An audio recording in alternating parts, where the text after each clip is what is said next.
politiques budgétaires sont des politiques économiques conjoncturelles qui ont pour objectif de réguler l'activité économique en utilisant le budget de l'État. Il s'agit en l'occurrence de réguler l'activité économique en s'appuyant soit sur un déficit budgétaire, c'est-à-dire une situation dans laquelle les dépenses sont supérieures aux recettes, ce qui crée un déficit, ou bien un excédent budgétaire, c'est-à-dire une situation dans laquelle les recettes sont supérieures aux dépenses. Essayons d'étudier le mécanisme d'une politique budgétaire de relance. Dans le cas où un ralentissement conjoncturel et du chômage serait causé par une faiblesse de la demande globale, la dépense publique va se substituer à la dépense privée qui est insuffisante. Cette dépense publique, nouvelle, ne peut pas être financée par des impôts supplémentaires, car cela aurait pour effet de réduire la dépense privée. La dépense publique doit donc être supérieure aux recettes.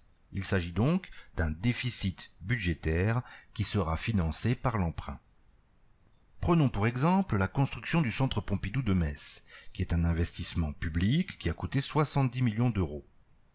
Le financement a été assuré par des administrations publiques dont vous avez la liste ici. Ces 70 millions d'euros ont été versés à des entreprises privées pour construire ce musée et ces entreprises ont utilisé du travail et du capital. Vous trouvez en haut ce qui concerne le facteur travail, en bas ce qui concerne le capital fixe et les consommations intermédiaires. Ces 70 millions d'euros se sont donc transformés en revenus pour le travail, mais également pour le capital. Voyons précisément le mécanisme qui devrait conduire de cette dépense publique vers une augmentation de l'activité économique et une baisse du chômage. Les dépenses en facteur travail devraient conduire à des créations d'emplois, qui génèrent elles-mêmes des revenus supplémentaires. Une partie de ces revenus va être épargnée, tandis que l'autre va permettre une consommation supplémentaire. Cette consommation supplémentaire va se tourner vers des produits importés, mais également vers la production nationale qui devrait augmenter, générant des besoins supplémentaires en facteur travail, en capital fixe et en consommation intermédiaire. Les besoins supplémentaires en facteur travail devraient contribuer à de nouvelles créations d'emplois. De leur côté, les besoins supplémentaires en capital fixe et en consommation intermédiaire vont s'ajouter aux effets des demandes initiales pour construire le musée. La demande de biens d'équipement et de consommation intermédiaire augmente donc. Une partie de cette nouvelle production concerne les producteurs résidents, une autre partie les producteurs du reste du monde. Les produits seront importés. On voit que se met en place un cercle vertueux qui favorise l'accroissement de la demande globale.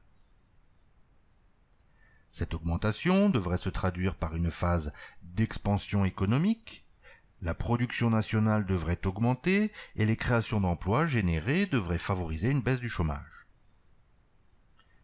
Mais ce cercle vertueux comporte des limites. Il s'agit par exemple de l'épargne. Si elle est trop importante, l'augmentation de la consommation sera assez faible. Donc il se peut que l'augmentation de la production nationale soit elle-même limitée. D'autant qu'une partie de cette consommation supplémentaire va concerner des produits importés. C'est d'ailleurs également le cas pour les biens d'équipement et les consommations intermédiaires. On peut donc en conclure que plus l'épargne et les importations seront fortes, plus l'effet de la relance sur la demande globale sera faible. On vient de voir comment une politique de relance budgétaire peut contribuer à une phase d'expansion économique et réduire le chômage.